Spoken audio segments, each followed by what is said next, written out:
சூர்யாவுக்கும் ஜோதிகாவுக்கும் divorce. சிவகுமாரின் வேலையா? துடிக்கும் ஜோதிகா. கடந்த 2006ஆம் ஆண்டு சூர்யாவை திருமணம் செய்து கொண்ட நடிகை ஜோதிகா 8 வருடங்களுக்கு பின்னர் மீண்டும் ஒரு மலையாள திரைப்படத்தின் தமிழ் ரீமேக்கில் நடிக்க ஒப்புக்கொண்டுள்ளார்.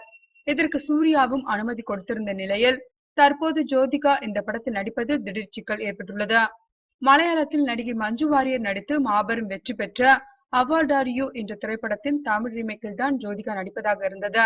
இந்த படத்தின் கதைப்படி திருமணமாகி ஒன்றாக வாழ்ந்த கணவன் மனைவி திடீரென கருத்து வேறுபாடு ஏற்பட்டு பிரிந்து விடுவார்கள்.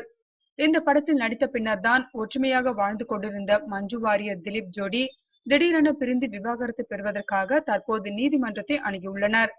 இதனால் சென்டிமெண்டாக ஜோதிகாவை இந்த சம்பவம் உறுத்தியுள்ளது. சூர்யாவுடன் நான் சேர்ந்து வாழவே விரும்புகிறேன். ஒருவேளை இந்த படத்தில் நடித்த பின் மஞ்சு வாரியருக்கு திலீப் டைவர்ஸ் நோட்டீஸ் அனுப்பியதை போல் தமக்கும் சூர்யா டைவர்ஸ் நோட்டீஸ் அனுப்பிவிட்டால் என்னால் அதை கற்பனை செய்து கூட பார்க்க முடியவில்லை. என்னை விட நயன்தாரா இந்த கதாபாத்திரத்திற்கு சரியாக இருப்பார் என கூறியுள்ளார். படத்தை தங்களுடைய தயாரிப்பு நிறுவனமே தயாரிக்கும், அதில் எந்த மாற்று கருத்தும் இல்லை எனவும் கூறியுள்ளார். ஆனால் ஜோதிகா மீண்டும் நடிக்க வருவது மாமனாருக்கு பிடிக்கவில்லை எனவும், மாமனாரின் எதிர்ப்பை மீறி நடித்தால் எங்கே சூர்யாவுக்கும் தமக்கும் டைவர்ஸ் வாங்கி கொடுத்து விடுவாரோ என்ற பயத்தால் தான் ஜோதிகா நடிக்க மறுத்திருப்பார் என மீடியாக்களில் செய்திகள் பரவியுள்ளது. கல்யாணத்திற்கு பின் நடிக்கவே கூடாது என சிவகுமார் ஜோதிகாவுக்கு கண்டிஷன் போட்டதாக ஏற்கனவே செய்திகள் வெளியாகியது குறிப்பிடத்தக்கது.